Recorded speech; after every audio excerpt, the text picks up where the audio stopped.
चलो ओके, आज हम लोग का थर्ड लेक्चर्स होगा, ठीक है।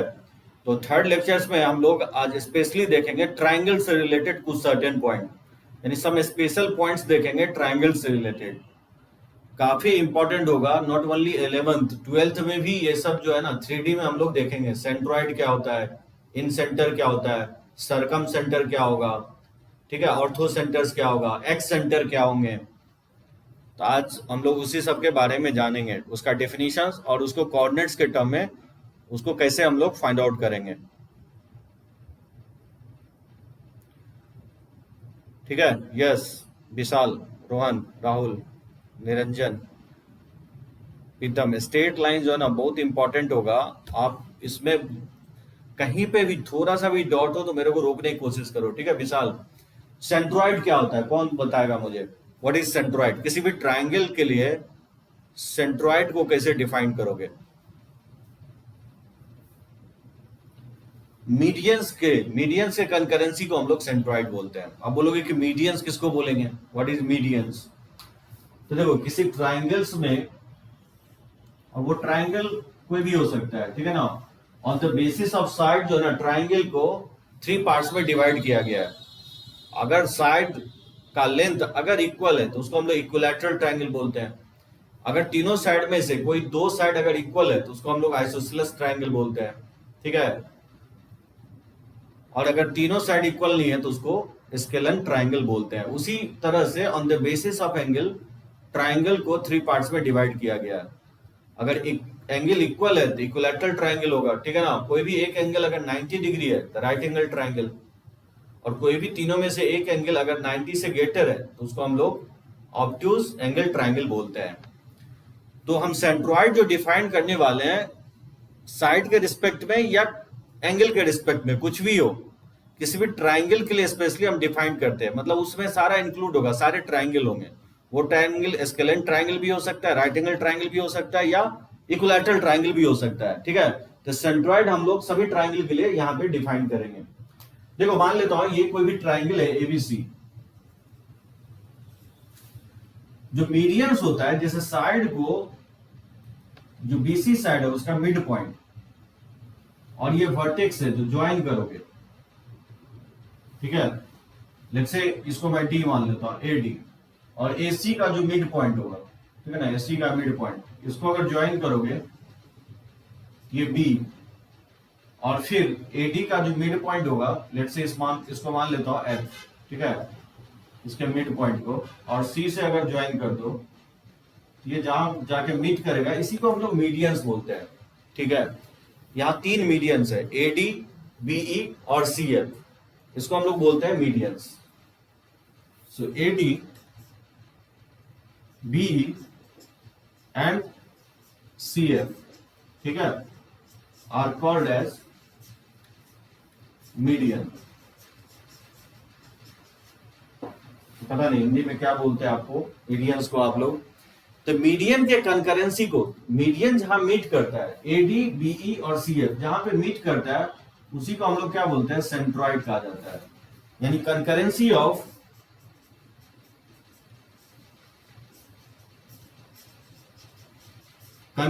ऑफ मीडियंस, ठीक है, is called centroid of the triangle.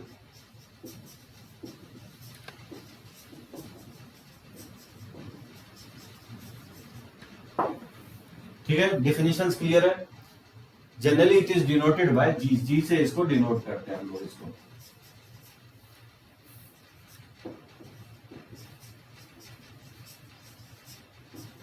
ठीक है, सेंट्रॉइड का फर्स्ट लेटर लेते हैं, इसको हम लोग जहां भी डिनोट करना रहा, इसको हम लोग जी से डिनोट करेंगे। जैसे मान लो इसका कोऑर्डिनेट अगर x1 y1 है, ठीक है, और b का कोऑर्डिनेट अगर x2 y2 है, और c का कोऑर्डिनेट अगर x3 y3 है, तो सेंट्रॉइड का जो कोऑर्डिनेट होता है,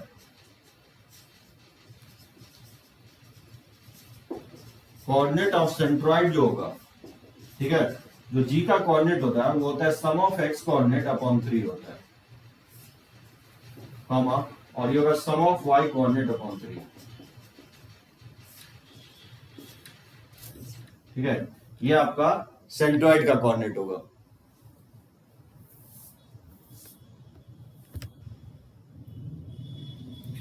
कोई प्रॉब्लम नहीं है किसी को। Line joining vertex and mid point of opposite side is called median. एकदम सही है स्वास्तिक। मीडियन परपेंडिकुलर नहीं होता है साहिल, मीडियन जो है परपेंडिकुलर नहीं होता है। सेंट्रॉइड को जी से डिनोट करते हैं क्योंकि आप सेंट्रॉइड के बगल में जी लिखे हैं। एकदम सही बोले दिव्यांश, सेंट्रॉइड को हम लोग जी से डिनोट करते हैं। कंकरेंसी का मतलब रोहन एक ही पॉइंट पे जो तीनों लाइन मीट करे।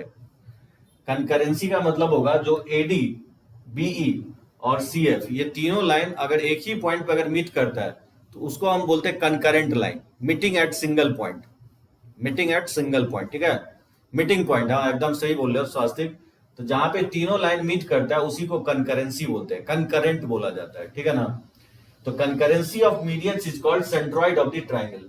जनरली हम लोग जी से डिनोट करते हैं। सेंट्रॉइड का कोऑर्डिनेट जो होता है sum of X coordinate upon 3 comma sum of Y coordinate upon 3।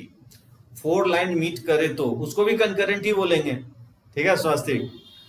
Generally 3 या 3 से ज्यादा लाइन अगर एक ही पॉइंट पे मीट करें तो वो सारे लाइंस को बोलेंगे कंकरेंट। ठीक है, तो यहाँ पे 3 ही लाइन है इसलिए 3 लाइन लिखे हैं। अभी देख रहे हैं जो टाइम चेंज कर दूंगा था ना दिव्यांश, अभी 3-4 क्लास देखो इस तरह से चलेगा, उसके बाद टाइमिंग जो है ना एडजस्ट करने की कोशिश कर रहे हैं, तो टाइमिंग जो है ना चेंज हो जाएगा। अभी लगभग 4-5 क्लास करो, उसके बाद हम लोग देखेंगे टाइम के बारे में। हाँ एकदम एकदम कोई प्रॉब्लम नहीं है, हम 8:30 में भी ले सकते हैं। ठीक है ना स्वास्तिक। ये हो गया सेंट्रॉइड। एक चीज और सेंट्रॉइड के बारे में आप जानो कि मीडियंस या सेंट्रॉइड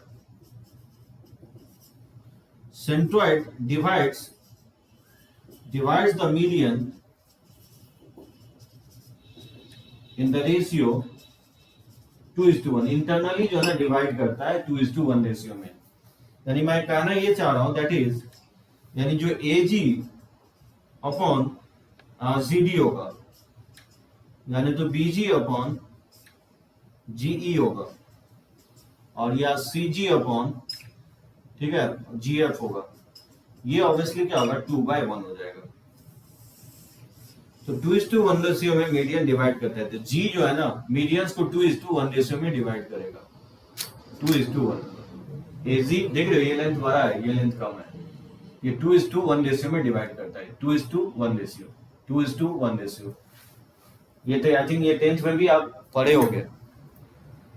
हाँ 2:2 सर, ये प्रूफ होता है सर 2:1। 2:1 जो है ना 10th में प्रूफ भी करके आपको दिखाया गया होगा। एक चीज बहुत इंपॉर्टेंट इसमें एक और पॉइंट होगा, सेंट्रॉइड ऐसा पॉइंट है किसी ट्रायंगल का, सेंट्रॉइड ऐसा पॉइंट है किसी ट्रायंगल का जो ट्रायंगल को एरिया, ट्रायंगल के एरिया को 3 इक्वल भागों में डिवाइड करता है। बहुत ही इंपॉर्टेंट होगा। यानी एरिया ऑफ ट्रायंगल जो बात कर रहा हूं ए जी बी का, ठीक है, वो इक्वल होगा area of triangle B G C. ठीक है ना, और वो इक्वल होगा area of triangle C G A. ठीक है, और वो इक्वल होगा 1/3 of area of triangle A B C का। तो ये ट्रायंगल इक्वल होगा एरिया ए बी जी का एरिया, बी जी सी का एरिया और सी जी ए का एरिया। ये तीनों एरिया जो है इक्वल होगा। कोई जोड़ी नहीं है निखिल, जो है ना, तो जो जरूरत का काम है वही हम लोग करेंगे। एक बात जानते हो, हम आप चाहे तो लगभग आपको आधा घंटा टाइम इसके प्रूफ में बर्बाद कर सकते हैं, लेकिन नेट गेन क्या करोगे? नेट गेन आपका कुछ भी नहीं होगा, 0 होगा। यही बातें लोग समझ नहीं पाते हैं। अगर हम 10th का पढ़ाते रहोगे तो तुम लोग उछलोगे कूदोगे, मतलब सब कुछ समझ में आ रहा है, वाह क्या पढ़ा रहा है। प्रॉब्लम ये हो रही है कि जहां पे आपको चीजों को 100% समझ में आ रही है ना, तो कहीं ना कहीं आप समझ लो कि गलत जा रहे हो। ठीक है, और जहां पे अटक रहे हो टीचर के साथ, तो समझो आप कुछ नॉलेज गेन कर रहे हो। ये बात बहुत लोगों को समझ में नहीं आती है।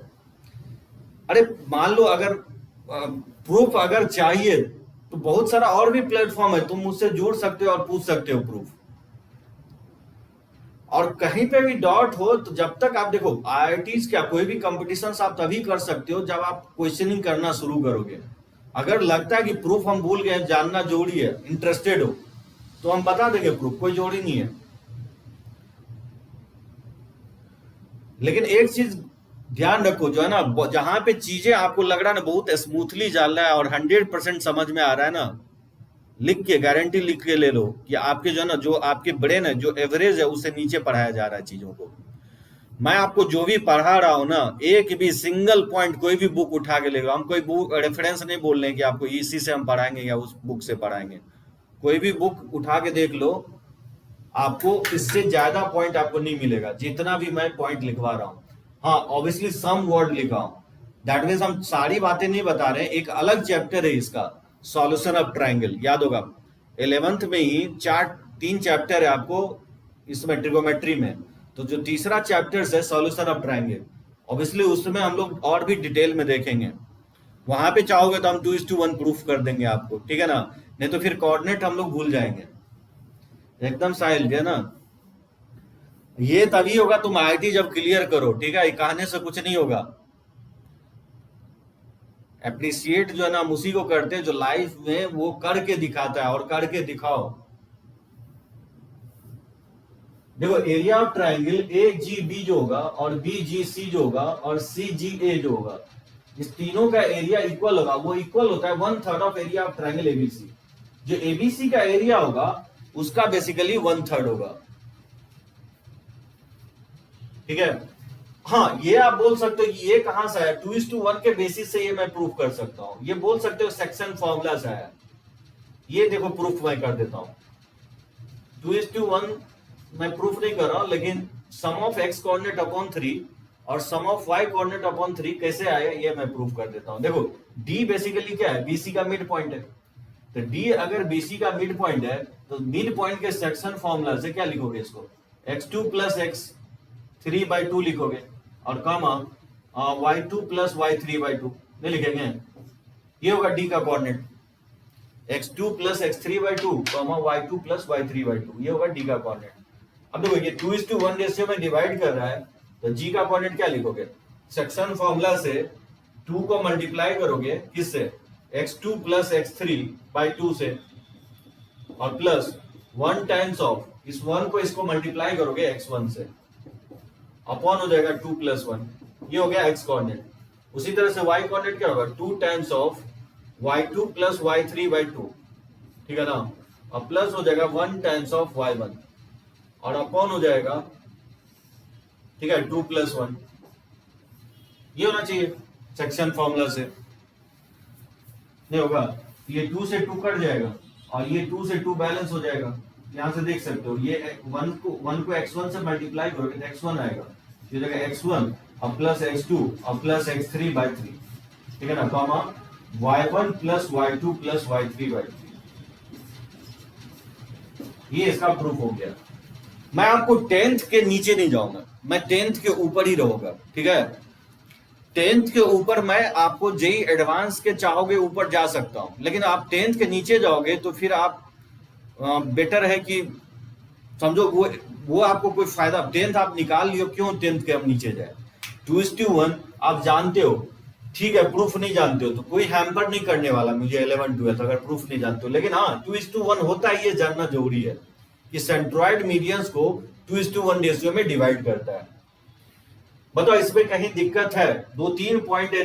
जी ऐसा पॉइंट है ट्राइंगल के लिए जो एरिया को 3 इक्वल भागों में डिवाइड करता है। सेंट्रॉइड का कोऑर्डिनेट याद रखोगे, ठीक है ना, और ये मीडियंस होगा।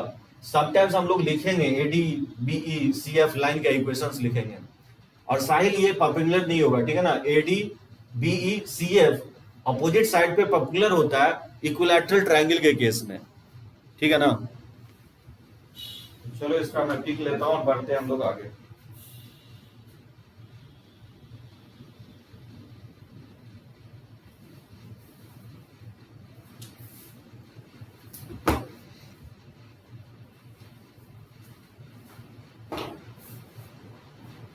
कभी काम नहीं आएगा स्वास्तिक प्रूफ का। 2:1 प्रूफ अगर कहीं पूछ दे 11 12 में तो तुम मेरे को बताना, कहीं प्रूफ नहीं आएगा। ये 10th तक ही था आपको प्रूफ।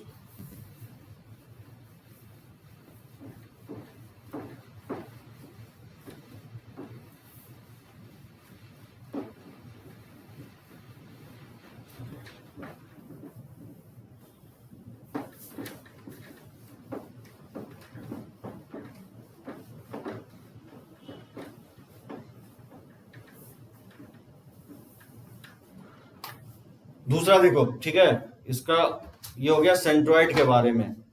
उसके बाद देखो ऑर्थो सेंटर क्या होता है।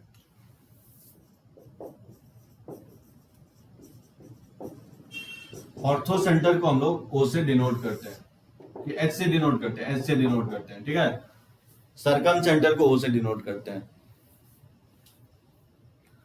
जहां पॉपुलर इंटरसेक्ट करता है उसको हम लोग एल्टीट्यूड बोलते हैं, साहिल, ठीक है, ये एल्टीट्यूड होगा। ऑर्थो सेंटर जो कहलाएगा बेसिकली, जो एल्टीट्यूड है, एल्टीट्यूड के कंकरेंसी को बोलते हैं।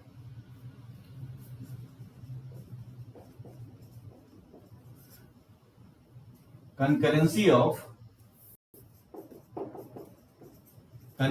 ऑफ एल्टीट्यूड, ठीक है, इज कॉल्ड ऑर्थो सेंटर।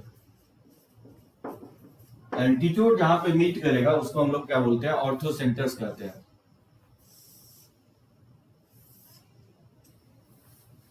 जो ये ट्राइंगल मान लेता हूं, कोई भी जनरल ट्राइंगल एबीसी है, जब ए से पॉपुलर ड्रॉप करोगे अपोजिट साइड पे, ठीक है, जैसे ये हो गया, इसे अपोजिट साइड पे पॉपुलर ड्रॉप करोगे, ये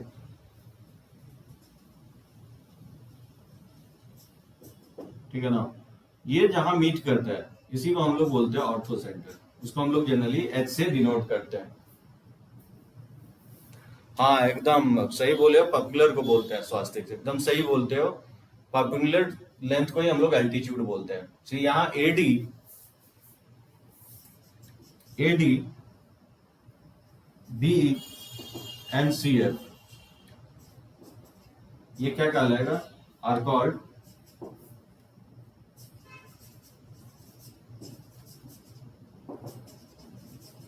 altitudes of sides, altitudes of opposite sides, ठीक है, BC, AC and AB।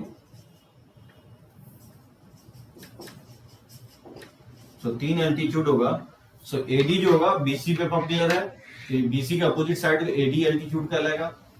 जो बीई कहलाएगा, ये एल्टीट्यूड कहलाएगा अपोजिट साइड एसी पे पॉपुलर है, इसलिए ये बीई सेकंड एल्टीट्यूड होगा।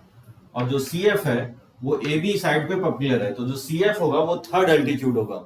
और ये तीनों एल्टीट्यूड जहां मीट करता है उसी को हम लोग क्या बोलते हैं, ऑर्थो सेंटर। और इसको जनरली हम लोग एच से डिनोट करते हैं, ठीक है ना।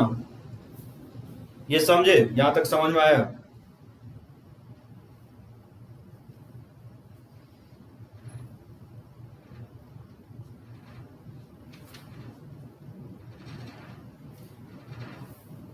वैसे मैं इसका फॉर्मूला निकालने के लिए आपको बताऊंगा। देखो ये एल्टीट्यूड जो है ना, इसके आउटसाइड लाई करता है। पहला पॉइंट देखो, H lies outside the triangle,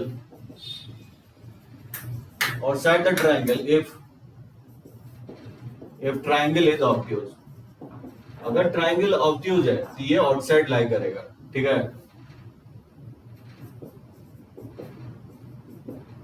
H lies on vertex of right angle,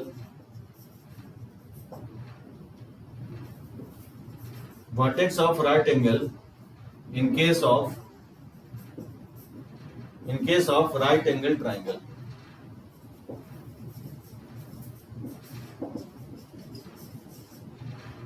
और तीसरा होगा H lies inside the triangle if triangle is acute angle triangle।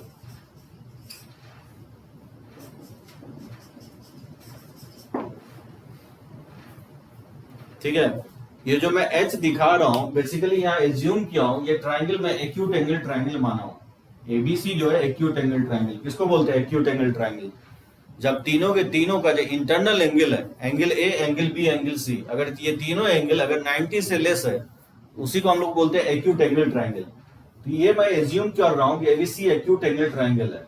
ये जो एल्टीट्यूड, तीनों एल्टीट्यूड जहां मीट करेगा वो ट्राइंगल के अंदर होगा। जो एच कोऑर्डिनेट, एच जो होगा वो ट्राइंगल के अंदर होगा। मतलब जो सी लिखा हो ना, सी पॉइंट, बेसिकली ये डायग्राम को डिनोट कर रहा है, ठीक है ना। यहां मैं एक्यूट एंगल ट्राइंगल दिखा रहा हूं। अब देखो मैं इसको एक्सप्लेन कर रहा हूं कि H lies outside the triangle, triangle is obtuse. अगर ट्राइंगल ऑब्ट्यूज है, यानी कोई भी एंगल, एक एंगल 90 से अगर ग्रेटर है तो उसको हम लोग ऑब्ट्यूज एंगल ट्राइंगल बोलते हैं। उस केस में जो ऑर्थो सेंटर होगा एच, वो ट्राइंगल के आउटसाइड लाई करेगा। और अगर राइट एंगल ट्राइंगल है, H lies on the vertex of right angle in case of right angle triangle. कैसे? तो देखो इसको मैं डायग्राम के थ्रू एक्सप्लेन करने की कोशिश करता हूं। तो चलो मैं इसका टिक लेता हूं और इसको रब करके मैं एक्सप्लेन करता हूं। और इस सब का, सभी का लाइन का इक्वेशंस लिखना मैं सिखाऊंगा, एडी बीई सी एफ। वैसे तो इसका कोई फॉर्मूला नहीं है फॉर्मूला, लेकिन बहुत बड़ा है, tan alpha, tan beta, tan gamma के टर्म में, लेकिन हम उसको यूज नहीं करेंगे। अब जिसको हम यूज नहीं करने वाले हैं तो उसको लिखवा के कोई फायदा होने वाला नहीं है, ठीक है ना। तो वैसे एच का भी कोऑर्डिनेट होता है, लेकिन हम कभी उस फॉर्मूला को यूज नहीं करेंगे। आगे चल के बताऊंगा एडी बीई और सी एफ लाइन का इक्वेशन लिखवाना मैं बताऊंगा आपको। एल्टीट्यूड का लाइन कैसे लिखते हैं आगे चल के लेक्चर्स में बताऊंगा। और इसी एल्टीट्यूड को जब सिंप्लीफाई करोगे, दो एल्टीट्यूड को सिंप्लीफाई करोगे तो वहां से एच का कोऑर्डिनेट आ जाएगा, ठीक है। तो अभी जस्ट मैं फॉर्मूला आपको सेंट्रॉइड निकालने का जस्ट दिया हूं, एल्टीट्यूड निकालने का नहीं दिया हूं।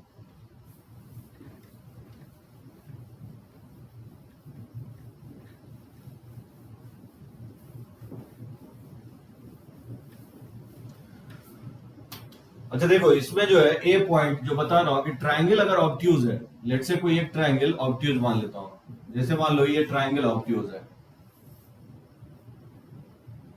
लेट से ए बी सी। तो एंगल ए यहाँ पे जो ना हम एज्यूम कर रहे हैं कि 90 से ग्रेटर है, तो ऑब्वियसली एबीसी जो होगा ऑब्ट्यूज एंगल ट्राइंगल होगा। एच किस रेशियो में डिवाइड करता हूं, लिखवाता हूं, ठीक है ना निखिल, ये सब लिखवा रहा हूं। तो देखो इसमें जो है एल्टीट्यूड अगर ड्रॉ करोगे, एल्टीट्यूड होता क्या है बेसिकली? एल्टीट्यूड होता है कि किसी एक वर्टेक्स से पास करता है और अपोजिट साइड पे परपेंडिकुलर होना चाहिए, तो ये एक एल्टीट्यूड होगा, नहीं होगा? वो नहीं लिखवा रहा हूं, ठीक है Nikhil. Tan alpha tan beta के रेशियो में डिवाइड करता है, वो सेक्शन फॉर्मूला जो है ना वो यूज नहीं करने वाले हैं। तो एच किस रेशियो में डिवाइड करेगा वो भी नहीं लिखवा रहा हूं, ठीक है। Tan alpha plus tan beta into tan अल गामा के रिस्पेक्ट में डिवाइड करता है, वो लिखवा नहीं रहा हूं क्योंकि मुझे वो जानने की जरूरत नहीं है। सिर्फ मैं सरकम सेंटर का, सेंट्रॉइड का किस रेशियो में डिवाइड कर रहा है, इन सेंटर का, इस सब का लिखवाने वाला हूँ। ऑर्थो सेंटर का मुझे जरूरत नहीं है, क्योंकि ऑर्थो सेंटर में क्या करेंगे, एल्टीट्यूड का इक्वेशन लिखेंगे और उसको सिंप्लीफाई कर देंगे ना तो एच का कोऑर्डिनेट आ जाएगा। तो जब हम फॉर्मूला नहीं लिख रहे हैं एच का, तो फिर हम किस रेशियो में डिवाइड कर रहा है वो भी नहीं लिखेंगे, क्योंकि मुझे जरूरत ही नहीं है उसकी।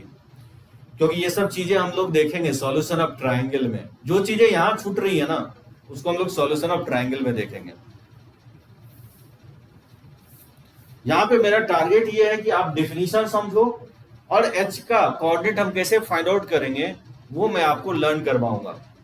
बाकी जो लेंथ के टर्म में एरिया होता है, आपको हीरोन्स फॉर्मूला पढ़े हो गए, S into S minus A, S minus B, S minus C, उसे थोड़ा बहुत यहाँ बताऊंगा, लेकिन डिटेल में हम लोग सॉल्यूशन ऑफ ट्राइंगल में ही देखेंगे। देखो ये पहला एल्टीट्यूड होगा, ठीक है। अब देखो दूसरा एल्टीट्यूड क्या होगा, दूसरा एल्टीट्यूड अगर हम इसको एक्सटेंड कर दें तो दूसरा एल्टीट्यूड जो होगा बी से पास करने वाला और एसी पे परपेंडिकुलर। तो बताओ बी से पास करने वाला और एसी पे परपेंडिकुलर, ये दूसरा एल्टीट्यूड होगा, ये होगा, ये इस साइड पे परपेंडिकुलर है, ये दूसरा एल्टीट्यूड होगा। अब देखो इसी को अगर एक्सटेंड कर दूं, इसको अगर हम एक्सटेंड कर दें इस साइड को, तो मैं बोल रहा हूं कि सी से पास करने वाला और ए बी पे परपेंडिकुलर, तो सी से पास करने वाला ए बी पे परपेंडिकुलर, ये तीसरा एल्टीट्यूड होगा। ये होगा, ये तीसरा एल्टीट्यूड होगा। और ये तीनों एल्टीट्यूड जहां मीट करता है ये क्या कहलाता है, ऑर्थो सेंटर कहलाता है।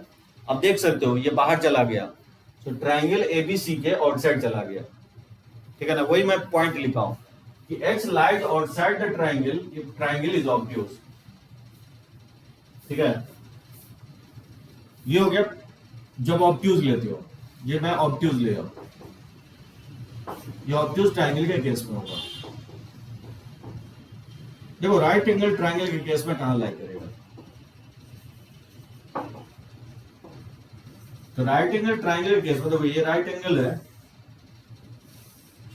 जैसे ए बी और सी, ये राइट एंगल है। अब इसका एल्टीट्यूड देखो कैसे हम लोग ड्रॉ कर रहे हैं। हाँ साहिल देखो, साहिल मैं बोल रहा हूं कि बीसी लाइन ये है और ए से पास करने वाला और बीसी लाइन पे पॉपुलर, ये लाइन जो होगा जो ए डी, ठीक है, और लेट से ये ई और इसको एफ, तो जो एडी लाइन होगा वो बेसिकली बीसी पे पॉपुलर भी है और ए से पास भी कर रहा है, तो एडी लाइन क्या होगा, एक पहला एल्टीट्यूड होगा, ठीक है साहिल। जो दूसरा एल्टीट्यूड होगा वो एसी पे पॉपुलर होना चाहिए, जो एसी पे पॉपुलर होना चाहिए, बी से पास करना चाहिए, तो बी से पास कर रहा है और एसी लाइन पे पॉपुलर, वो लाइन क्या होगा, बीएफ लाइन होगा, ये बीएफ लाइन दूसरा एल्टीट्यूड होगा। उसी तरह से सी से पास करने वाला और ए बी पे पॉपुलर, ए बी पे पॉपुलर और सी से पास करने वाला लाइन ये सी ई लाइन होगा, ये तीसरा एल्टीट्यूड होगा सी ई लाइन। ये तीनों लाइन, तीनों एल्टीट्यूड ये जहां मीट करता है उसी को हम लोग बोलते हैं ऑर्थो सेंटर। और ये ऑब्ट्यूज एंगल ट्राइंगल के केस में हमेशा आउटसाइड लाई करेगा, एबीसी ट्राइंगल के आउटसाइड लाई करेगा। वही मैं पहला पॉइंट को जस्टिफाई करने की कोशिश कर रहा हूं, ठीक है ना, ये जो लिखवाया पहला पॉइंट कि ऑब्ट्यूज ट्राइंगल के केस में जो ऑर्थो सेंटर होता है वो ट्राइंगल के बाहर होता है और जिधर ऑब्ट्यूज बनता है उसके उसी के साइड फॉर्म होता है, ठीक है ना। अगर एंगल बी ऑब्ट्यूज रहता तो एच इधर लाई करता, अगर एंगल सी ऑब्ट्यूज होता तो एच इधर लाई करता, क्योंकि यहां मैं एंगल ए ऑब्ट्यूज लिया 90 से ग्रेटर, तो एच ए के साइड लाई करेगा, जो भी है ए के साइड लाई करेगा लेकिन बाहर लाई करेगा। ऐसा इसलिए क्योंकि 90 से देखो एल्टीट्यूड, ये डायग्राम से क्लियर हो रहा है। अब एक ऐसा ट्राइंगल बनाओ जो इसको ऑब्ट्यूज ले लो तो इधर ही लाई करेगा, वो बेसिकली तीन एल्टीट्यूड के ओरिएंटेशन से ऐसा हो रहा है, तीनों एल्टीट्यूड के ओरिएंटेशन से ऐसा हो रहा है। ये आपसे नहीं पूछेगा किधर लाई करेगा, लेकिन ये आपसे जरूर पूछेगा कि ऑब्ट्यूज एंगल ट्राइंगल के केस में ऑर्थो सेंटर कहां सिचुएटेड होगा, ट्राइंगल के लाइन पे होगा कि ट्राइंगल के अंदर होगा या ट्राइंगल के बाहर होगा। तो आपका आंसर होना चाहिए कि ऑब्ट्यूज एंगल ट्राइंगल के केस में ऑर्थो सेंटर जो है ट्राइंगल के आउटसाइड लाई करता है, ठीक है। राइट एंगल ट्राइंगल के केस में देखो, देखो एल्टीट्यूड बहुत लोग ड्रॉ ही नहीं कर पाता, उसको गौर से देखो साहिल, ये राइट एंगल ट्राइंगल है, एंगल सी पे क्या है 90 डिग्री है, ठीक है। अब देखो पहला एल्टीट्यूड क्या होगा, सी से पास करने वाला और ए बी पे पॉपुलर, तो सी से पास करने वाला और ए बी पे पॉपुलर, ये पहला एल्टीट्यूड होगा, ये होगा, ये पहला एल्टीट्यूड होगा जो सी से पास कर रहा है और ए बी पे पॉपुलर है। बी से पास करने वाला और ए सी पे पॉपुलर, तो बी से पास करने वाला और ए सी पे पॉपुलर, ये दूसरा एल्टीट्यूड होगा, ये होगा, ये दूसरा एल्टीट्यूड होगा। और फिर उसी तरह से ए से पास करने वाला और अपोजिट साइड जो बीसी है उस पे पॉपुलर, वो तीसरा एल्टीट्यूड क्या होगा, ये तीसरा एल्टीट्यूड यही होगा, ठीक है ना। तीसरा एल्टीट्यूड आपका ये हो जाएगा। और ये तीनों कहां जाके मीट कर रहा है, तो तीनों जो है ना सी पे जाके मीट कर रहा है, यानी सी पे जहां कोऑर्डिनेट होगा वहीं पे एच के साथ कॉन्साइड कर जाएगा, क्योंकि ये तीनों एल्टीट्यूड कहां जाके मीट कर रहा है, वो जहां सी के कोऑर्डिनेट पे जाके मीट कर रहा है। तो वही मैं लिखवाया हूं कि H lies on the vertex of right angle in case of right angle triangle. So right angle triangle के केस में हाँ एकदम एकदम सही बोल रहे हो, एक्सटर्नली डिवाइड करेगा तो एच आउटसाइड होगा, एकदम दिव्यांश सही बोले हो। और वो ऑब्वियसली ऑब्ट्यूज ट्राइंगल के केस में होगा। सो एडी को एक्सटर्नली एच डिवाइड कर रहा है, इंटरनली अगर डिवाइड कर रहा है तो अंदर होगा, एकदम सही रेज किया पॉइंट। ये समझ में आए सभी को कि राइट एंगल ट्राइंगल के केस में राइट एंगल जहां फॉर्म होता है, जिस वर्टेक्स पे राइट एंगल फॉर्म होता है, ऑर्थो सेंटर वहीं पे जाकर के कॉन्साइड कर जाता है। बीसी पे एल्टीट्यूड ले नहीं सकते। बीसी पे एल्टीट्यूड, सोचो बीसी पे जो एल्टीट्यूड होगा ये होगा ना एल्टीट्यूड, एसी होगा ना। जो बीसी लाइन है, बीसी लाइन पे एसी एल्टीट्यूड होगा। एल्टीट्यूड का डेफिनेशन क्या होता है? एल्टीट्यूड का डेफिनेशन ये होता है कि अपोजिट साइड पे परपेंडिकुलर होना चाहिए और वर्टेक्स से पास करना चाहिए। तो सी से ये लाइन पास कर रहा है और जो अपोजिट साइड ए बी है उस पर परपेंडिकुलर है। ये पहला एल्टीट्यूड होगा। जो दूसरा एल्टीट्यूड होगा ये एल्टीट्यूड होगा जो एसी पे परपेंडिकुलर है और बी से पास कर रहा है। तो बी से पास कर रहा है और एसी पे परपेंडिकुलर है, ये दूसरा एल्टीट्यूड होगा, जिस बीसी एल्टीट्यूड होगा। उसी तरह से ए से पास करने वाला और बीसी पे परपेंडिकुलर, ये तीसरा एल्टीट्यूड होगा। ये तीनों एल्टीट्यूड जहां मीट कर रहा है वो कोऑर्डिनेट सी के साथ क्या हो रहा है? कोइंसाइड कर रहा है। ठीक है, समझे? यहां तक याद रहेगा? बढ़े आगे, चलो ओके।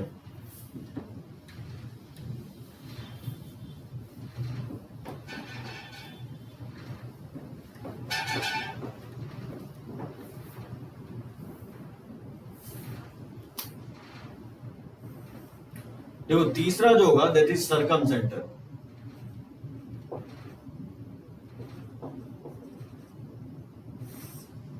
सर्कम सेंटर को हम लोग क्या करते हैं? ओ से डिनोट करते हैं। कौन डिफाइन करेगा what is circum centre? Circum centre का क्या होगा डेफिनेशन? सो सेंट्रॉइड को जी से डिनोट करेंगे, ऑर्थो सेंटर को एस से, और सर्कम सेंटर को हम लोग ओ से डिनोट करेंगे। काफी इंपॉर्टेंट होगा। नहीं एंगल बाइसेक्टर नहीं होगा स्वास्तिक, एंगल बाइसेक्टर इन सेंटर होता है। एंगल बाइसेक्टर का कंकरेंसी इन सेंटर होता है। तो देखो सर्कम सेंटर जो होगा कंकरेंसी ऑफ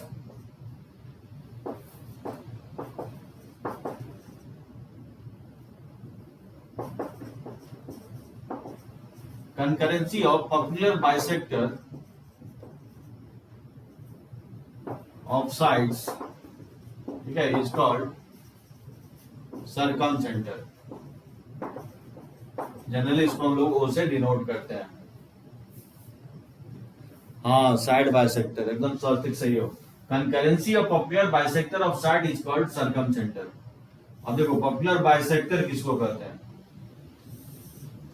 जैसे मान लो ये ट्राइंगल एबीसी है, ठीक है ना, कोई भी जनरल ट्राइंगल ले रहा हूं, वैसा परपेंडिकुलर भी होना चाहिए और बाइसेक्ट भी करना चाहिए साइड को।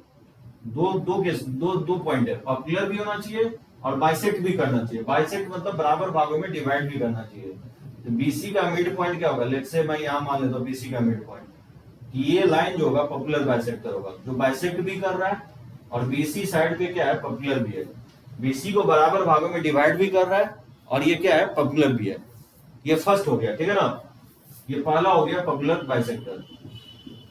उसी तरह से दूसरा परपेंडिकुलर बाइसेक्टर होगा एबी का मिड पॉइंट जैसे यहाँ पे है और इस साइड पे परपेंडिकुलर भी होना चाहिए, ठीक है। तो ये दूसरा हो गया परपेंडिकुलर, जो डॉटेड लाइन ड्रॉ किया हूं ये दूसरा परपेंडिकुलर बाइसेक्टर हो गया। और फिर एसी का मिड पॉइंट जैसे यहाँ पे मान लेता हूँ एसी का मिड पॉइंट, और तीसरा परपेंडिकुलर ये 90 डिग्री है, ठीक है ना, बाइसेक्ट भी कर रहा है, ये इसके इक्वल भी है, ये इसके इक्वल भी है और ये इसके इक्वल भी है। ये तीनों डॉटेड लाइन जहां जाके मीट करता है उसको हम लोग बोलते हैं सर्कम सेंटर, ठीक है ना। तो इसको मैं डी मान लेता हूं, इसको ई मान लेता हूं और इसको एफ।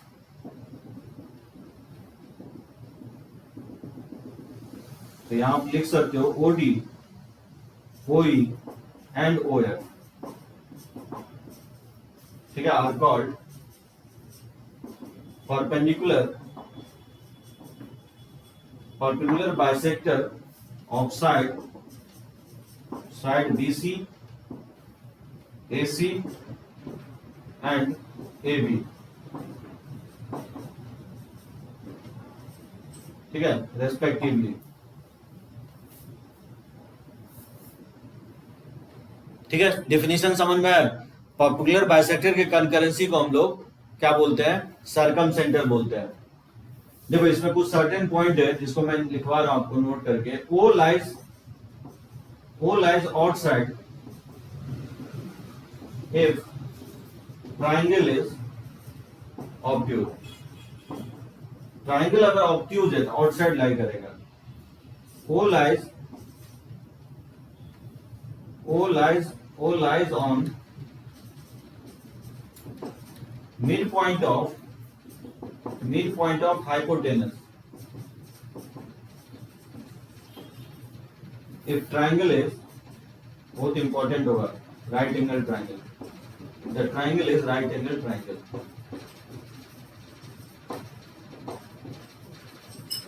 राइट एंगल ट्राइंगल के केस में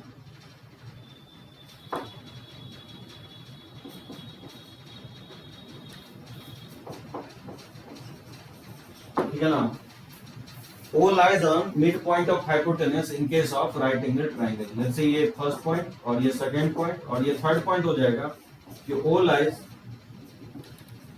inside the triangle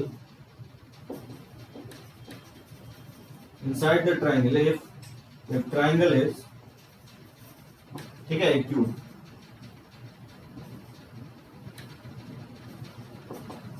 अगर ट्राइंगल एक्यूट है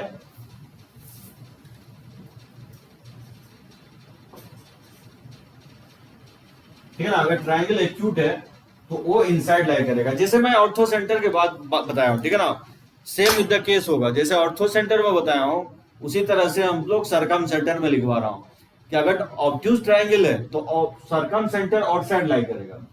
लेकिन काफी इंपॉर्टेंट पॉइंट होगा, इससे रिलेटेड जो ना काफी क्वेश्चंस आपको आया है। बी पॉइंट बोल रहा हूं कि O lies on the mid point of hypotenuse in case of right angle triangle. ठीक है, if the triangle is right angle. और O lies inside the triangle. अगर ट्राइंगल एक्यूट है तो वो जो होगा अंदर होगा। अब इसको मैं डायग्राम के थ्रू एक्सप्लेन करने की कोशिश करता हूं आपको ये पॉइंट।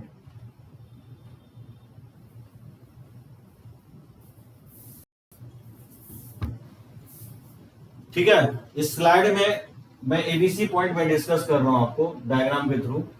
कहीं पे प्रॉब्लम तो पॉइंट आउट कर सकते हो। सरकम सेंटर जो होगा पॉपुलर बाइसेक्टर का कंकरेंसी होगा।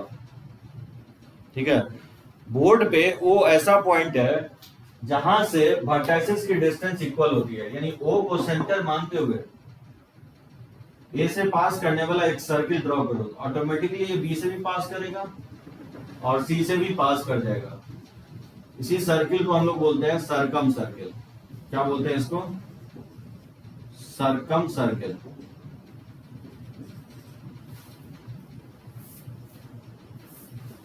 ठीक है ना, कोई प्रॉब्लम नहीं है ना, रब करें इसको।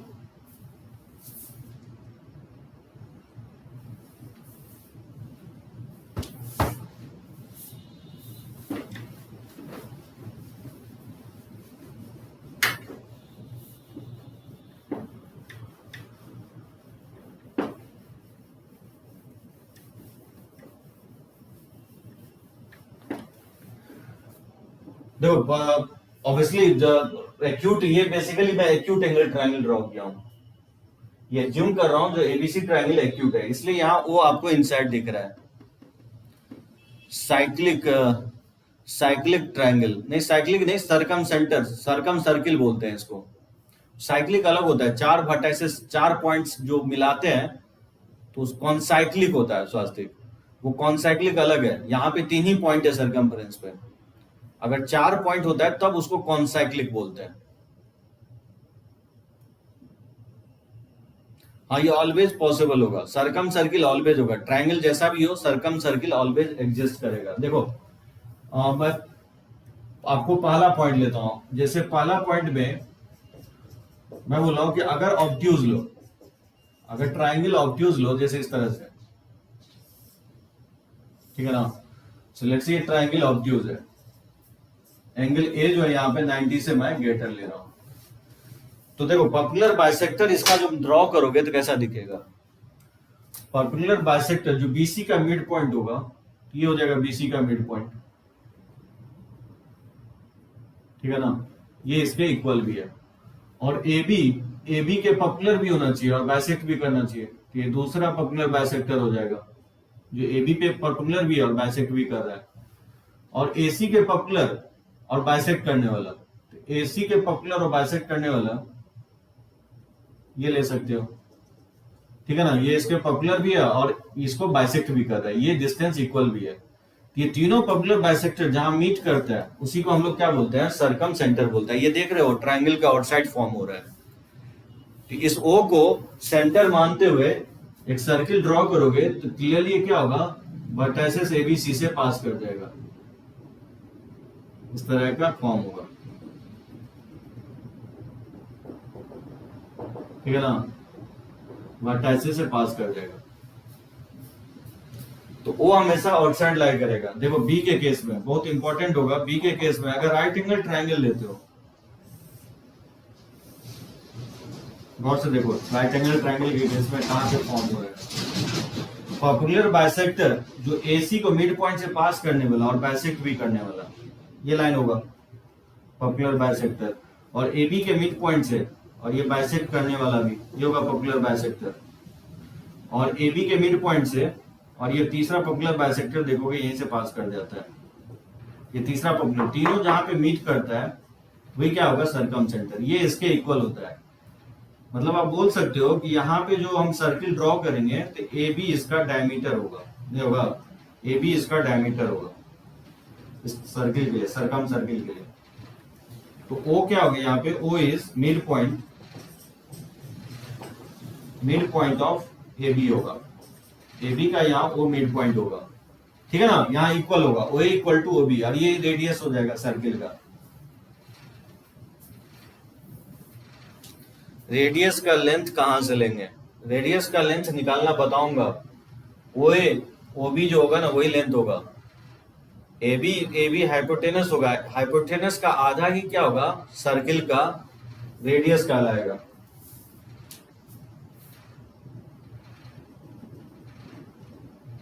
ठीक है साहिल, तो यहाँ जो रेडियस होगा सर्किल का रेडियस जो होगा ओ ए और ओ बी इक्वल होगा, और यही बेसिकली हाइपोटेनस का आधा होगा, यानी ए बी का आधा होगा, ए बी लेंथ का आधा, जो हाइपोटेनस का हाफ होगा वही रेडियस होगा। इन केस ऑफ ऑब्ट्यूज, साहिल मैं आपको रेडियस निकालना बताऊंगा आपको, अभी कंप्लीट कहाँ हुआ है देखो वन बाय वन, अभी मैं तो पहला पॉइंट ही एक्सप्लेन कर रहा हूँ, बहुत सारे पॉइंट है जो कि मैं आपको लिखवाने वाला हूँ, तो मैं सरकम सेंटर निकालना भी बता रहा हूँ आपको। ये हो गया आपका ऑब्ट्यूज के केस में तो आपको बता दिया हूँ, राइट एंगल के केस में बता दिया हूँ, और ये आपका एक्यूट के केस में बता दिया हूँ। एक्यूट के केस में सरकम सेंटर जो होगा इनसाइड होगा, ऑब्ट्यूज के केस में बाहर होगा, और राइट एंगल के केस में हाइपोटेनस के मिड पॉइंट होगा। एक चीज गौर करोगे इसमें, दूसरा पॉइंट कि O A equal to O B equal to O C, vertices से इसी को हम लोग क्या बोलते हैं, सरकम रेडियस बोलते हैं, आर से डिनोट करते हैं, ठीक है। साहिल जब पॉइंट आउट कर ही दिया तो मैं आपको एक्सप्लेन कर देता हूं। देखो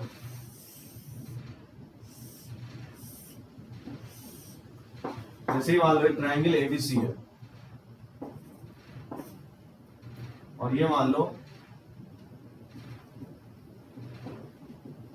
ठीक है ना, इसका सरकम सेंटर है, ये आपका रेडियस होगा।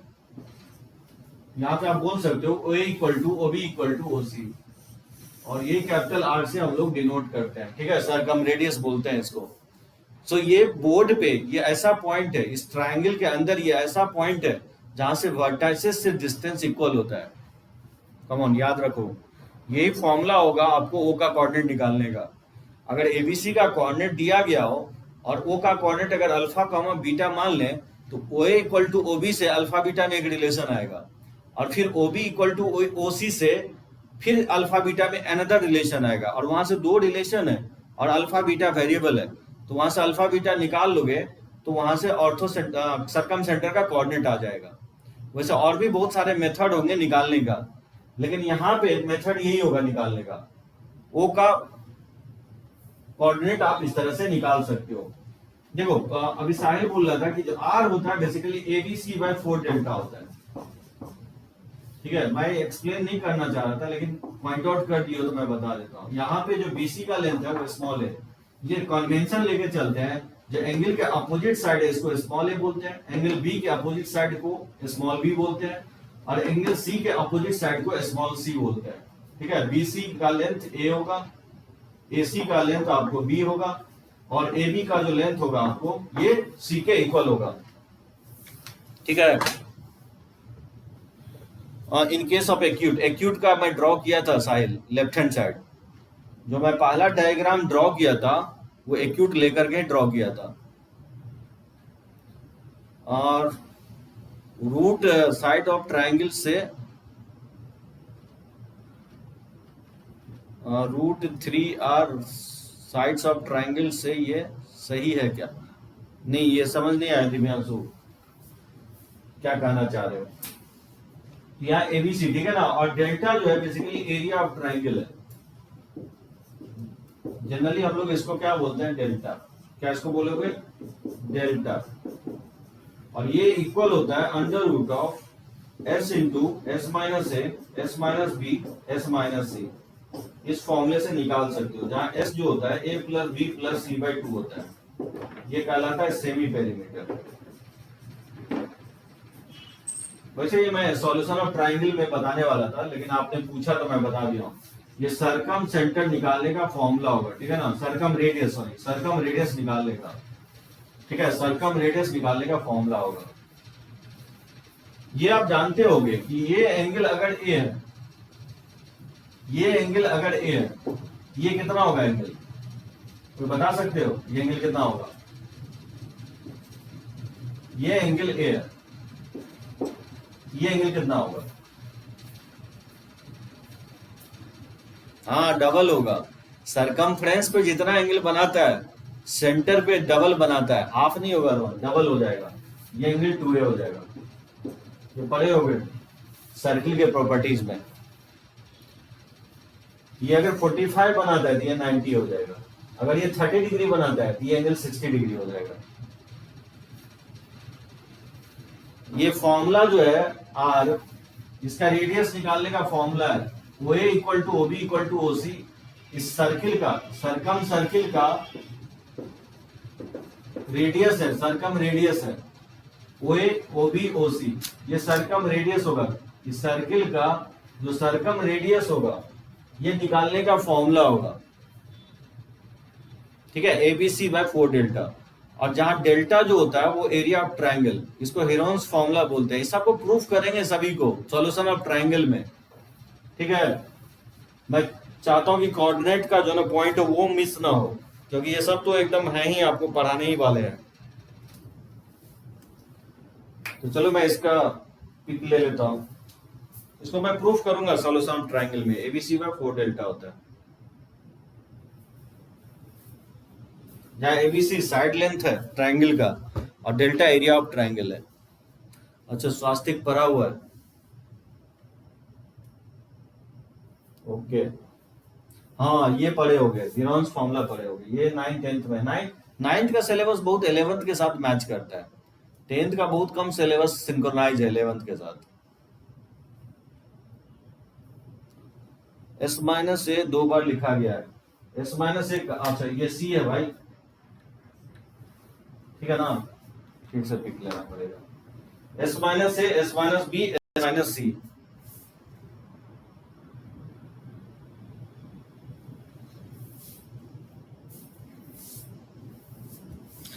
हाँ साहिल, जो है ना, ये बेसिकली सॉल्यूशन ऑफ ट्रायंगल में देखोगे तो अभी याद रखो, जो ये होगा सरकम सर्किल होगा और ये इसका सरकम रेडियस होता है, ठीक है, और वो उसका सरकम सेंटर कहलाता है।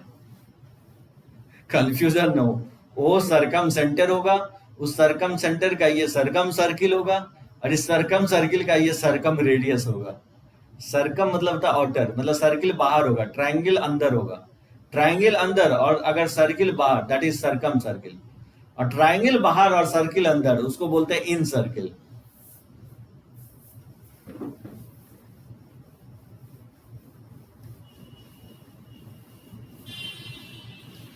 इसमें एक पॉइंट और होगा, नोट करके मैं लिखवा देता हूं। in case of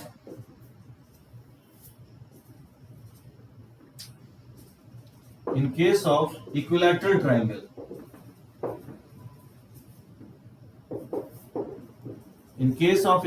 triangle, centroid, orthocenter and circumcenter,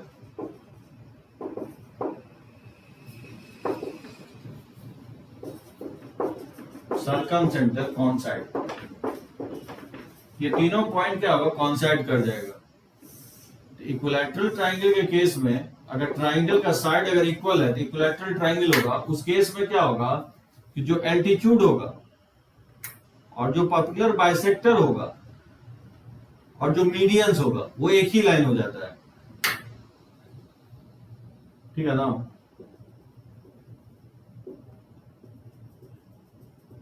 ये तीनों कॉन्साइड कर जाएगा, ठीक है ना। यहाँ जी, ओ और एच ये तीनों कॉन्साइड कर जाएगा क्योंकि मीडियंस, एल्टीट्यूड और पर्पेंडिकुलर बाइसेक्टर कॉन्साइड हो जाता है। हाँ, थोड़ा सा थ्योरी कंप्लीट करने दो, अभी बहुत सारे पॉइंट है। 3 पॉइंट अभी लिखवाया हूं आपको, सेंट्रॉइड, सर्कमसेंटर और फिर ऑर्थोसेंटर। मैं लेता हूं क्वेश्चंस, तो ध्यान रखना है इक्विलैटरल ट्रायंगल में जो भी अभी तक मैं पढ़ाया हूं सेंटर, वो सारा सेंटर एक ही पॉइंट पे जाके कॉन्साइड कर जाएगा, ठीक है। दूसरा पॉइंट क्या होगा, ऑर्थोसेंटर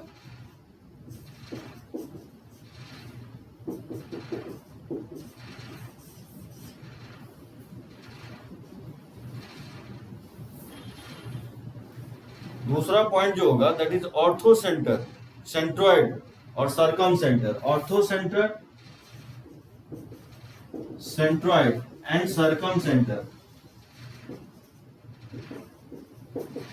सर्कमसेंटर क्या होगा, आर ऑलवेज कोलिनियर।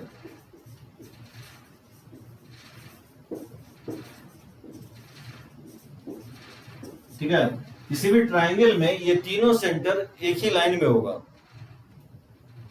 और फिर क्या बोल सकते हो, सेंट्रॉइड जो होता है वो डिवाइड करता है, and centroid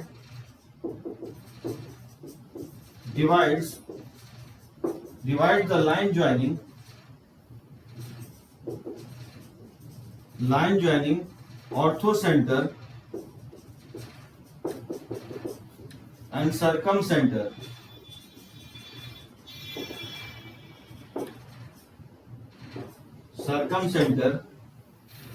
in the ratio 2:1। तो ठीक है, तो H, G और O इसको डिवाइड करता है। H, G जो है HO को डिवाइड करता है 2:1 रेशियो में।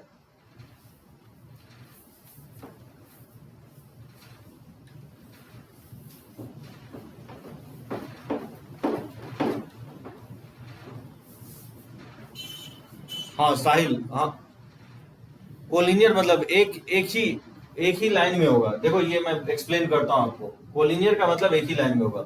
ये पहला पॉइंट समझ में आया सभी को? हाँ, कोलिनियर मैं एक्सप्लेन कर रहा हूं स्वास्तिक।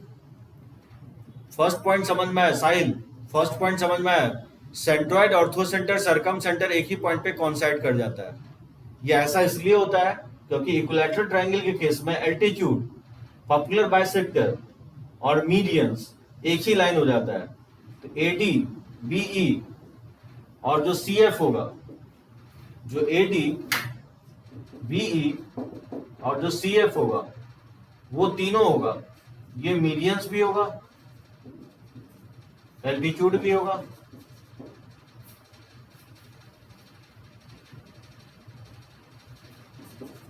ठीक है, और ये आपको पर्पेंडिकुलर बाइसेक्टर भी होगा। तीनों हो जाएगा, इस कारण से ऐसा हो रहा है। ये सभी ट्रायंगल के लिए लिखा हूं। दूसरा पॉइंट मैं सभी ट्रायंगल के लिए लिखा हूं। जब मैं मेंशन नहीं कर रहा हूं दैट मींस ये सभी ट्रायंगल के लिए होगा। ऑर्थोसेंटर, सेंट्रॉइड एंड सर्कमसेंटर। ऑब्वियसली इक्विलैटरल नहीं होना चाहिए, इक्विलैटरल होगा तो कॉन्साइड कर जाएगा। आइसोसेलेस के केस में पर्पेंडिकुलर बाइसेक्ट करता है। आइसोसेलेस के केस में स्पेशली पर्पेंडिकुलर नहीं, आइसोसेलेस है भी तो भी कोलिनियर होगा, और आइसोसेलेस नहीं भी है तो भी जो है ना ये तीनों पॉइंट कोलिनियर होगा। देखो इसको मैं एक्सप्लेन करता हूं आपको। जैसे एक मैं ट्राइंगल बनाता हूं, ठीक है ना, थोड़ा सा बना लेता हूं जिससे आपको समझ में आए। देखो इस ट्राइंगल को गौर से देखो।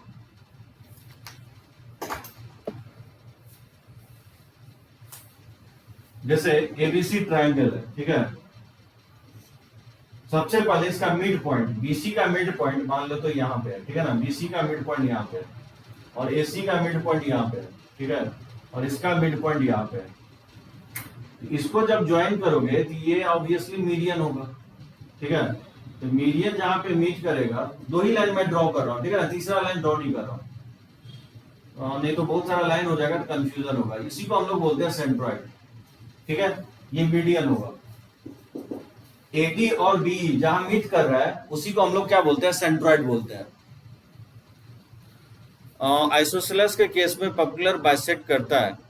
हाँ साहिल, आइसोसेलेस के केस में मैं आ रहा हूँ, हर एक पॉइंट पे आ रहा हूँ, मैं जनरलाइज कर रहा हूँ, फिर मैं आइसोसेलेस भी बताता हूँ। पहले मेरे को कंप्लीट करने दो, मैं एक्सप्लेन नहीं किया हूँ। मैं जस्ट ये पॉइंट लिखवाया और इसको मैं एक्सप्लेन करने की कोशिश कर रहा हूँ, दूसरा पॉइंट, ठीक है। फर्स्ट पॉइंट के बाद मैं आइसोसेलेस नहीं ले रहा हूँ, उसके बाद मैं जनरल केस लेके एक्सप्लेन कर रहा हूँ। मैं आता हूँ आइसोसेलेस पे भी आऊंगा मैं आपको। देखो भाई इसी एक ट्राइंगल में ना जी को भी मैं प्लॉट कर रहा हूं, एच को भी प्लॉट कर रहा हूं और मैं ओ को भी प्लॉट कर रहा हूं। तो अभी मैं जी को प्लॉट किया हूं, ये मैं एडी और बीई मीडियंस लिया हूं। ये मीडियन जहां मीट करता है उसको सेंट्रॉइड बोलते हैं, ठीक है। तो ये जी का हो गया। अब देखो मैं एल्टीट्यूड को ड्रॉ कर रहा हूं। जैसे मान लो ये एल्टीट्यूड है, ठीक है, पहला एल्टीट्यूड होगा। लेट्स से ये दूसरा एल्टीट्यूड है। ये दोनों जहां मीट करेगा उसी को क्या बोलते हैं हम लोग, ऑर्थो सेंटर बोलते हैं, जिसको हम एच से डिनोट करते हैं, ठीक है ना। दो ही एल्टीट्यूड ड्रॉ किया हूं, सी से और फिर ए से। वैसे फिर बी से भी ड्रॉ कर सकते हो, तो तीसरा लाइन ड्रॉ नहीं कर रहा हूं, ठीक है ना। दो लाइन जहां मीट करेगा तो तीसरा लाइन भी वही से पास करता है, तो ये आपका होगा ऑर्थो सेंटर। अब तीसरा देखो पॉपुलर बाइसेक्टर क्या होगा। पॉपुलर बाइसेक्टर जो होगा डी से पास करेगा और पॉपुलर भी होगा, ठीक है ना। और ये इसका मिड पॉइंट ये हो जाएगा, ये पॉपुलर बाइसेक्टर ये हो जाएगा, ये पॉपुलर भी होगा बाइसेक्ट भी करेगा। तो ये जहां मीट करेगा ये कोऑर्डिनेट ओ होगा। ये पॉपुलर बाइसेक्टर मैं ड्रॉ नहीं कर रहा हूं, ठीक है ना। ये तीसरा लाइन ड्रॉ नहीं कर रहा हूं। तो ये जहां, तो ये तीनों लाइन जो है ना कोलिनियर होगा, एच जी ओ, ये तीनों लाइन कोलिनियर होगा, ठीक है ना। एच जी ओ ये 2:1 रेशियो में डिवाइड करता है। जी एच ओ को 2:1 रेशियो में डिवाइड करता है। डायग्राम से भी आपको दिख रहा होगा, ये लेंथ ज्यादा है, ये लेंथ कम है। तो वही मैं बोल रहा हूं कि जो तीनों पॉइंट होता है, सरकम सेंटर, सेंट्रॉइड और orthocentre, centroid and circumcentre, ये तीनों एक ही लाइन में होगा। कोलिनियर का मतलब ये होता है एक सीध में होगा, ठीक है। तीनों पॉइंट एक ही लाइन पे अगर लाई करता है तो उसको हम लोग बोलते हैं कोलिनियर। और सेंट्रॉइड जो होगा, सेंट्रॉइड एचओ को डिवाइड करता है 2:1 रेशियो में। G divides HO internally in the ratio 2:1 में डिवाइड करता है। अच्छा देखो साहिल क्या कर रहा हूं कि मैं किसी ट्राइंगल में एबीसी में क्या किया हूं, डी क्या होगा, बीसी का मिड पॉइंट होगा, ठीक है। तो डी और ये वर्टिसेस से ये जो लाइन ड्रॉ किया हूं, एडी लाइन मीडियन होगा, पहला मीडियन होगा। एसी का मिड पॉइंट ई होगा और ई से बी पॉइंट को जब हम मिलाएंगे तो ये दूसरा मीडियन होगा। ये दोनों मीडियन जो एडी और बीई, जो दोनों मीडियन मीट करेगा वो जी पे मीट करेगा, इसी को सेंट्रॉइड बोलते हैं, ठीक है। देखो एडी ये पहला एल्टीट्यूड है। ए से मैं पॉपुलर ड्रॉप किया हूं बीसी पे, ये पहला एल्टीट्यूड होगा। और सी से मैं पॉपुलर ड्रॉप किया हूं एबी पे, तो सी से पॉपुलर ड्रॉप किया हूं एबी पे, तो ये दूसरा एल्टीट्यूड होगा, ये होगा। ये दोनों एल्टीट्यूड जहां मीट कर रहा है, ये एल्टीट्यूड और ये एल्टीट्यूड जहां मीट कर रहा है उसी को हम लोग बोलते हैं ऑर्थो सेंटर, जिसको हम एच से डिनोट करते हैं, ठीक है। फिर उसके बाद डी पॉपुलर बाइसेक्टर, ये जो ओडी होगा ये पहला पॉपुलर बाइसेक्टर होगा साइड बीसी पे, यानी क्योंकि इसके मिड पॉइंट से भी पास करना चाहिए और बीसी पे पॉपुलर भी होना चाहिए। ओडी क्या होगा, पहला पॉपुलर बाइसेक्टर होगा। और फिर एसी का पॉपुलर बाइसेक्टर क्या होगा, ई से पास करने वाला, क्योंकि ई बेसिकली एसी का मिड पॉइंट होगा, इससे पास करने वाला और इसके पॉपुलर भी होना चाहिए। ये दूसरा पॉपुलर होगा, बाइसेक्टर होगा ओई। तो ये ये दूसरा पॉपुलर बाइसेक्टर, और जो ओडी होगा ये पहला पॉपुलर बाइसेक्टर। ये दोनों जहां मीट करता है उसी को हम लोग क्या बोलते हैं, सरकमसेंटर बोलते हैं। तो ये मैंने तीनों पॉइंट को लोकेट कर लिया, एच को, जी को, ओ को। जब हम मिला रहे हैं तो ये एक सिद्ध में दिख रहा है। तो वही मैं लिख रहा हूं कि orthocentre, centroid and circumcentre are always collinear, ये हमेशा एक सिद्ध में होगा। And centroid divides the line joining orthocentre and circumcentre. जो सेंट्रॉइड है, जो ऑर्थोसेंटर और सर्कमसेंटर को जो डिवाइड करता है वो 2:1 रेशियो में डिवाइड करता है। अब आप बोलोगे कि ये क्यों लिखवा रहे हो, इसकी जरूरत क्या है? इसकी जरूरत इसलिए है क्योंकि मैं आपको जी का कोऑर्डिनेट निकालने का फॉर्मूला बताया हूं, ठीक है। एच का मैंने बताया नहीं, और ओ का भी बताया हूं, क्योंकि O A equal to OB equal to OC से ओ का भी कोऑर्डिनेट निकाल लोगे। तो सेक्शन फॉर्मूला के हेल्प से एच का कोऑर्डिनेट नहीं निकल जाएगा, क्योंकि एच का कोऑर्डिनेट मैं निकालना बताया नहीं हूं। ये आपको हेल्प करेगा कि कोई भी दो अगर मान लो ओ और जी दिया गया तो सेक्शन फॉर्मूला से एच आ जाएगा, या एच और जी दिया गया तो ओ आ जाएगा। ये किसी भी ट्रायंगल के केस में होगा, ये किसी भी ट्रायंगल के केस में होगा। और तुम जो बोल लेते हैं ना साहिल, ये बेसिकली आइसोसेलेस के भी केस में होगा। हाँ, लेकिन ये तीनों, ये एच जी ओ, ये तीनों एक ही पॉइंट पे जाके मीट कर लेगा अगर आप ट्रायंगल जो है इक्विलैटरल अगर ले रहे हो तो ट्रायंगल अगर इक्विलैटरल नहीं है तब ये तीनों एक ही सिद्ध में होगा और जी एच ओ को डिवाइड करेगा 2:1 रेशियो में। लेकिन अगर ट्रायंगल इक्विलैटरल है तो जी ओ एच तीनों एक ही पॉइंट पे जाकर के मीट कर जाएगा, ठीक है। तो इतना थ्योरी आपको ध्यान रखना है।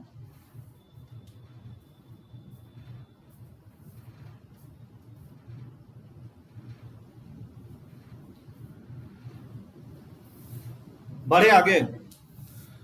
ओ कैसे निकाले? ओ निकाले हैं परपेंडिकुलर बाइसेक्टर। ये ओडी ऐसा लाइन है जो बीसी पे बाइसेक्ट भी कर रहा है, पॉपुलर बाइसेक्टर बीसी को बाइसेक्ट भी कर रहा है, यानी बी से पास भी कर रहा है और बीसी लाइन पे पॉपुलर भी है।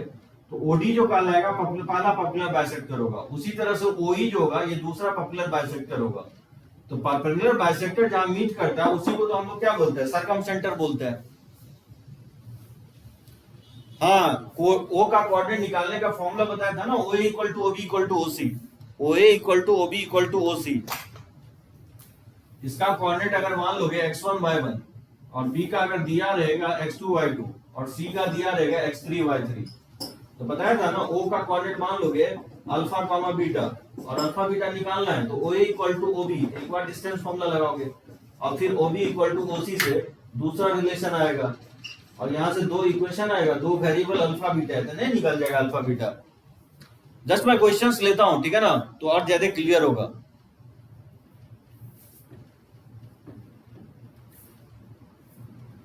देखो इसमें क्वेश्चंस देखो, मुझे लगता है और ज्यादा क्लियर होगा जब हम क्वेश्चंस लेंगे। थ्योरी को जब तक हम अप्लाई नहीं करेंगे तब तक आपको नहीं समझ में आएगा।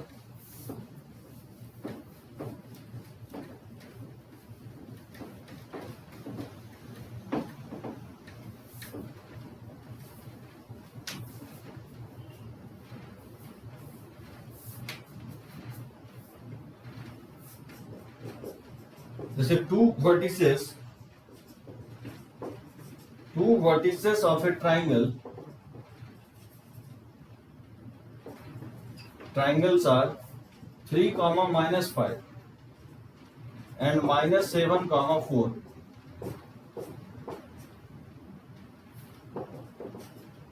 If the centroid is 2, -1, find third vertex. कैसे निकालोगे? किसी ट्राइंगल का दो वर्टेक्सेस दिया गया है और सेंट्रॉइड का कोऑर्डिनेट दिया गया है, तो बोल रहा है तीसरा वर्टेक्स फाइंड आउट करो। तो सबसे पहले क्या करेंगे, छोटा सा डायग्राम हम लोग ड्रॉ कर लेंगे। जैसे मान लो ABC यही ट्राइंगल है जिसका एक वर्टेक्स दिया गया है 3, -5 और दूसरा वर्टेक्स है -7, 4 और तीसरा वर्टेक्स निकालना है तो मैं मान लेता हूँ अल्फा, बीटा इसको या x, y कुछ भी मान सकते हैं और सेंट्रॉइड का कोऑर्डिनेट दिया गया 2, -1। तो बताओ क्या लिखोगे कि जो सम ऑफ x कोऑर्डिनेट होगा यानी 3 + -7 + अल्फा बाय 3 ये किसके इक्वल होगा? इसके x कोऑर्डिनेट के 2 के इक्वल। ये 3 - 7 और plus alpha equal to cross multiply करोगे तो 6 हो जाएगा। यहाँ से अल्फा का वैल्यू नहीं निकल जाएगा, ये -4 हो जाएगा, इधर जाएगा तो +10, अल्फा का वैल्यू 10 आ जाएगा।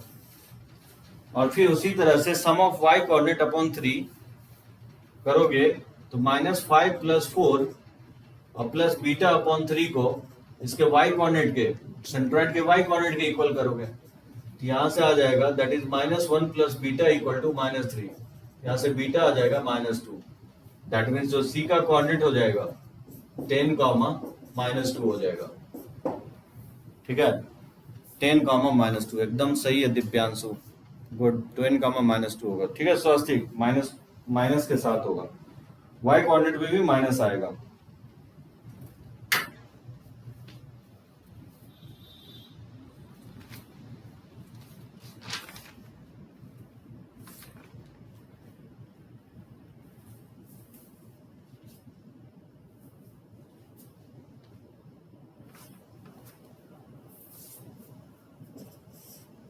देखो सेकंड क्वेश्चन,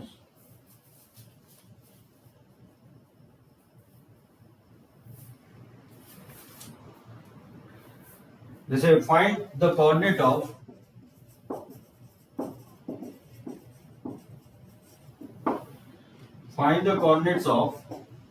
फर्स्ट पार्ट में सेंट्रॉइड और सेकेंड पॉइंट में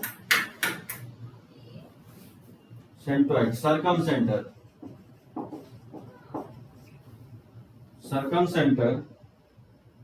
of a triangle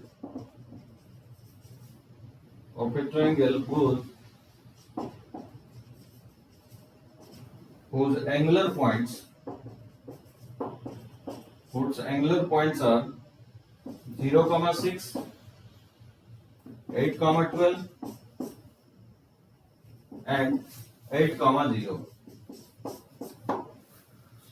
Find the coordinate of centroid, second part, circumcenter of a triangle whose angular points are 0, 6, 8, 12 and 8, 0.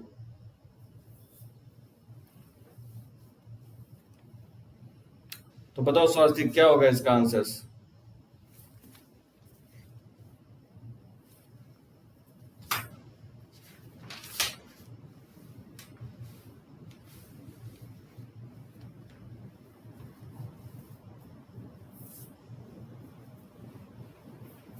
तो सेंट्रॉइड तो बहुत इजीली आप निकाल दोगे, ठीक है ना। तो मान लो ए का कोऑर्डिनेट ये है 0, 6 है, बी का कोऑर्डिनेट मान लो 8, 12 और सी का कोऑर्डिनेट 8, 0। तो सेंट्रॉइड तो निकाल ही जाएगा। सेंट्रॉइड क्या होगा? सम ऑफ एक्स कोऑर्डिनेट अपॉन 3 यानी 0 + 8 + 8/3 और इसका y कोऑर्डिनेट हो जाएगा 6 + 12 + 0/3। ठीक है ना। तो ये 16/3 हो जाएगा, 16/3 और ये 6 हो जाएगा। ठीक है, 18 को 3 से डिवाइड करोगे तो 6 हो जाएगा। तो 16/3, 6 हो जाएगा। एकदम सही है रोहन, 16/3, 6 होगा। सर्कमसेंटर कैसे निकालोगे?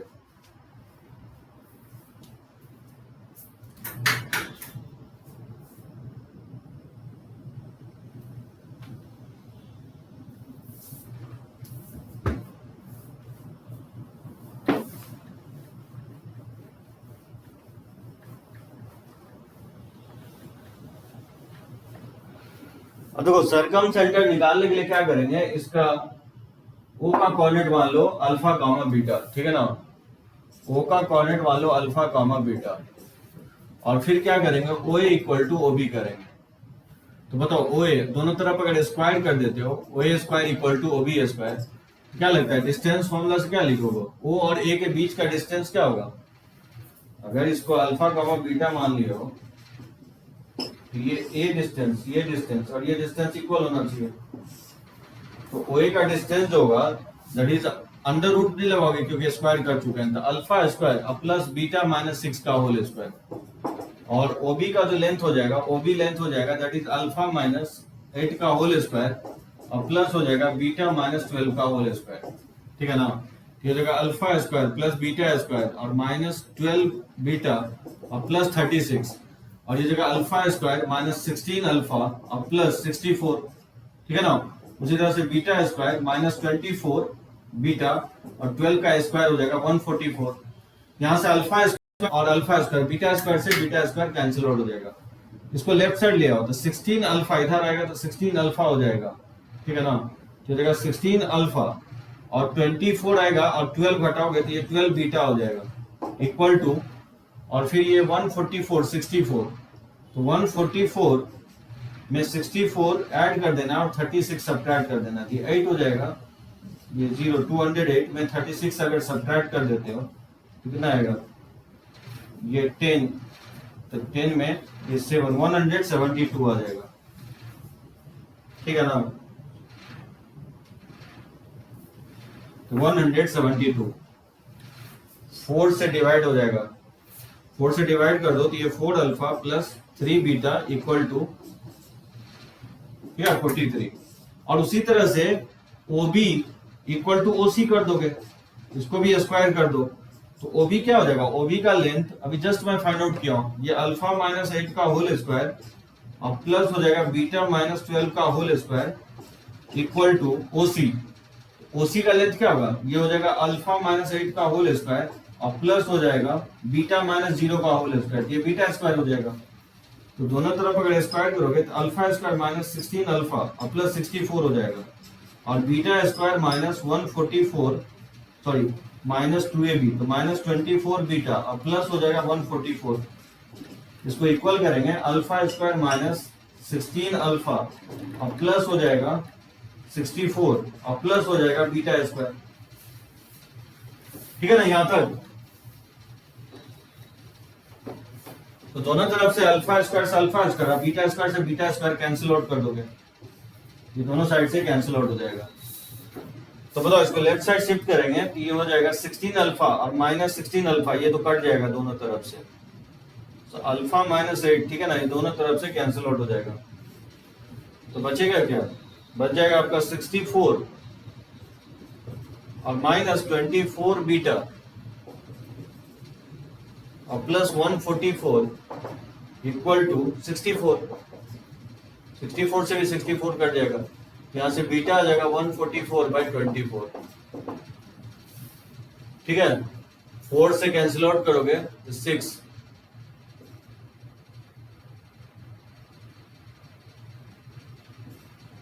ठीक है ना?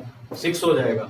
तो बीटा 6 हो गया और इक्वेशन 1 में पुट कर दोगे तो अल्फा का वैल्यू नहीं आ जाएगा, 4 अल्फा इक्वल टू लिखोगे 43 और माइनस 3 टाइम्स ऑफ बीटा, तो 43 माइनस 18 हो जाएगा। ये जो वैल्यू हो जाएगा 8, ये 5 13, ये 3 में से 1 तो 2 हो जाएगा 25, तो अल्फा इक्वल टू हो जाएगा 25/4। यहाँ से ओ का कोऑर्डिनेट निकल जाएगा आपको, तो ओ का कोऑर्डिनेट आ जाएगा अल्फा कॉमा बीटा, और पता नहीं कैलकुलेशन देख लोगे, कहीं पे अगर गलत होता है तो उसको करेक्ट कर लोगे। हाँ एकदम सही है, 25/4 होगा, उल्टा लिखता है हमेशा, अल्फा 25/4 होगा और बीटा 6 होगा। ठीक है निखिल? दिव्यांश स्वास्तिक बोला है 27/8, पता नहीं कैलकुलेशंस देख लोगे, उल्टा लिख दिया शायद, मुझे लगता है निखिल का सही है, उसको पलट दोगे तो सही लिखा है। मुझे लगता है कि समझ में आ गया होगा कि सरकम सेंटर कैसे निकालोगे आप, और अगर पूछता कि ऑर्थो सेंटर क्या होता है तो ये वाला फॉर्मूला लगाते हैं HGO, क्योंकि इसको डिवाइड करता है 2:1 रेशियो में। सेंट्रॉइड हम निकाल चुके हैं पहले, सेंट्रॉइड का कोऑर्डिनेट जो हम फाइंड आउट किए हैं वो आया 16/3, इसका कोऑर्डिनेट हम फाइंड आउट कर चुके हैं 25/4, 6, और सेक्शन फॉर्मूला से ये नहीं आ जाएगा अगर इसको x, y मान ले तो यहां से आपको ऑर्थो सेंटर भी निकाल सकते हो। समझ में आया क्यों हम ये फॉर्मूला लिखवाए थे? तो G और O का कोऑर्डिनेट मुझे लगता है आपको प्रॉब्लम होना चाहिए।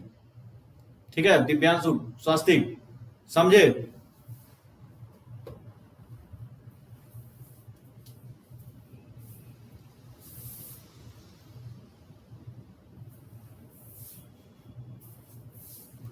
तो निकाल लोगे ना तीनों का कोऑर्डिनेट, HGO का कोऑर्डिनेट।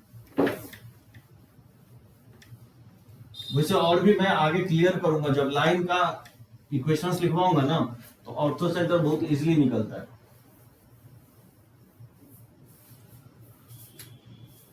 तो बहुत सारे क्वेश्चंस आपको इस टाइप के दिखेंगे। चलो एक दो क्वेश्चंस मैं और लेता हूं।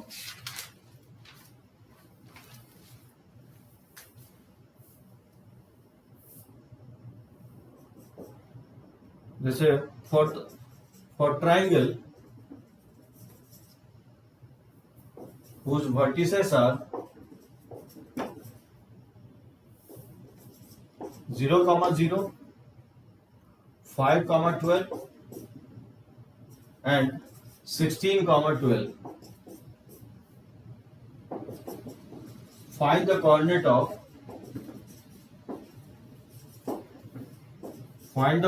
of पहला में सेंट्रॉइड, सेकंड में सरकम सेंटर,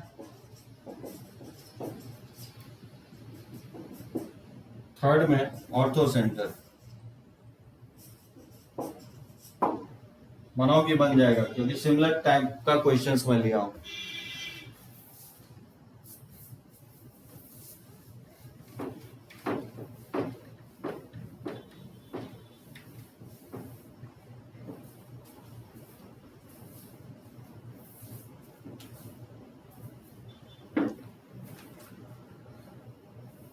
बन जाएगा ना, एक डायग्राम मैं बना देता हूं बस इसका।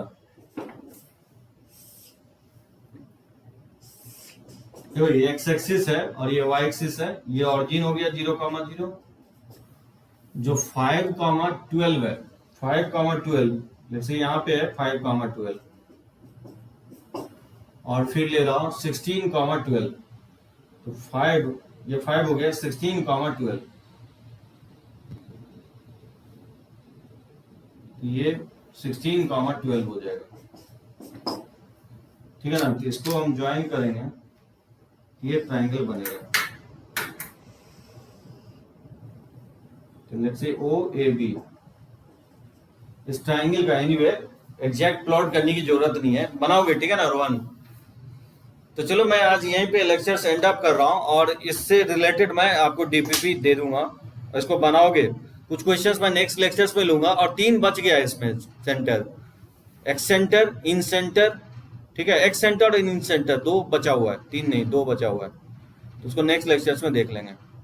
तो ये 3D में ये कॉन्सेप्ट यूज होगा। चलो ओके, गुड नाइट।